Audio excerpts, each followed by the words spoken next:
आज का second class है एनालॉगी यानी सादृश्यता। इसका हिंदी होता है सादृश्यता। इस पे क्वेश्चन है, जैसे प्रश्न है आपका पहला, एक रिंग है एक हाथ है और दोनों के बीच अनुपात लगा हुआ है, और फिर हाथ और समानुपात प्रोपोर्शन के बाद एक मुकुट है। तो ये दोनों के बीच देखिए अंगूठी जो है हाथ में पहना जाता है, यानी अंगूठी के अंदर आपका क्या होता है, यह अंगुली होता है ना।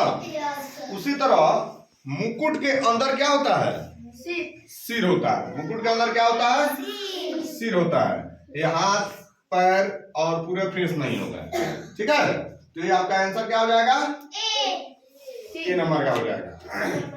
दूसरी आकृतियां देखिए, एक कुआं है और एक गिलास में पानी है।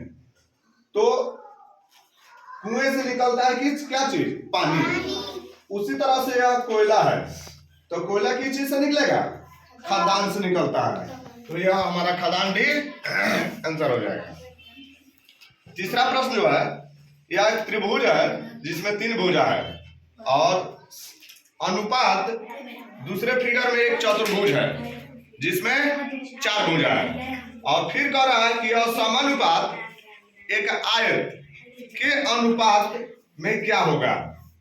RRB ग्रुप डी 2018 यानी रेलवे रिक्वायरमेंट बोर्ड में पूछा हुआ क्वेश्चन है। तो इसमें देखिए, इससे संबंध क्या है कि एक भुजा बढ़ा हुआ है, तो इसके समानुपात में इससे जब 4 भुजा आते हैं 5 भुज हो जाएगा। क्या हो जाएगा, 5 भुज हो जाएगा। तो हमारा आंसर क्या हो जाएगा, डी हो जाएगा।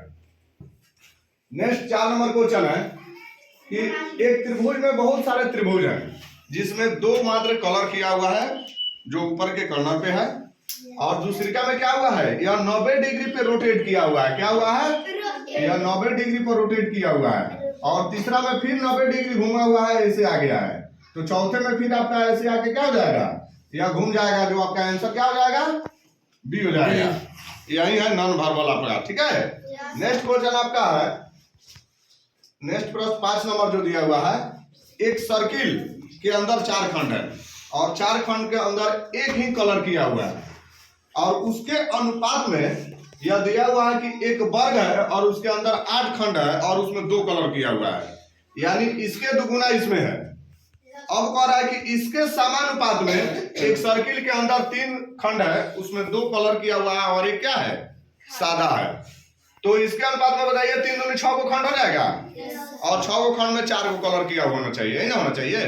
तो अब हम फिगर में देखेंगे जो कौन सा है।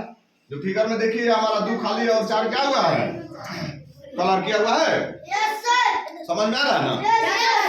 अब नेक्स्ट देखिए, आपका प्रश्न नंबर 6 में है, एक त्रिभुज के अंदर एक वर्ग है।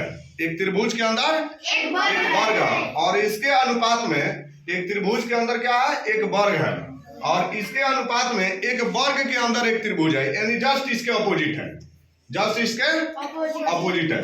तो इसके समानुपात प्रोपोर्शन में बोल रहा है कि एक सर्किल के अंदर त्रिभुज जब होगा तो इसका आंसर होगा कि एक त्रिभुज के अंदर सर्किल होना चाहिए। क्या होना चाहिए, एक त्रिभुज के अंदर सर्किल होना चाहिए।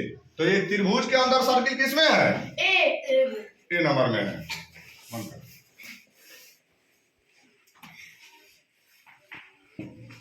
समझ में आ गया।